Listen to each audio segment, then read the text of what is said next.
আব্বা শ্বশুর বাড়িতে কাছে থালা বাসন দিব, এর লাগে একটা সুকেস দরকার। আবার ঘরের মধ্যে তো বিশাল গরম, এই গরমের লাগে একটা এসি দরকার। আবার ভালো মন্দ বইয়া দে খামু, এই খাওয়ানোর লাগে একটা ডাইনিং টেবিল দরকার।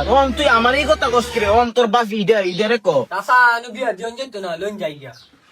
আরে বিয়া কই যান বই নিন, আমরা ইতে চাইছি আমি ইতে দিবেন, দিলে ভালো হয়। চাচা মনে হইতেছে মানুষ বালা না, হারা যৌতুক খায়ও না, আবার দিলে নাও করে না। এত কিছু যে চাইতেছেন, আমার মেয়ের নামে যে 5 বিঘা জমিলা এগুলো আপনার করে কইছি। আই সত্য না, আপনি এই কথা গুগুন রাখছেন, এখানটা গাড়ি বাড়ি কিচ্ছু লাগতো না, তুই অনেক জায়গা এগুলো লগে জায়গা। চাচা সবকিছু তো ঠিকঠাক হয়ে গেছে গা, তো জামাই রে কিছু কর আছে, কিছু কষ্ট করুন তো আয়েন। আব্বা জীবনে তো কোনো বিয়া করছি না, কি কইলে কি কমু? যা কইব সব হ করবি, যা চালায় দা।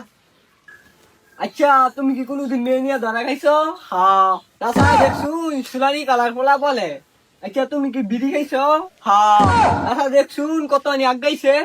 আচ্ছা তুমি কি চুরি করো? হ্যাঁ। চাচা দেখছুন এনে বিয়া জন যেত না, আয়েন গোয়া তাই ভাত খান। ও আব্বা বে কইতাম কইছ, কই কিছুই তো কইলো না, গেল গা। এ কি হইছে? যৌতুক আমরা খাই না, যৌতুক আমরা চাই না, দিলে বালা, না দিলে বেজার।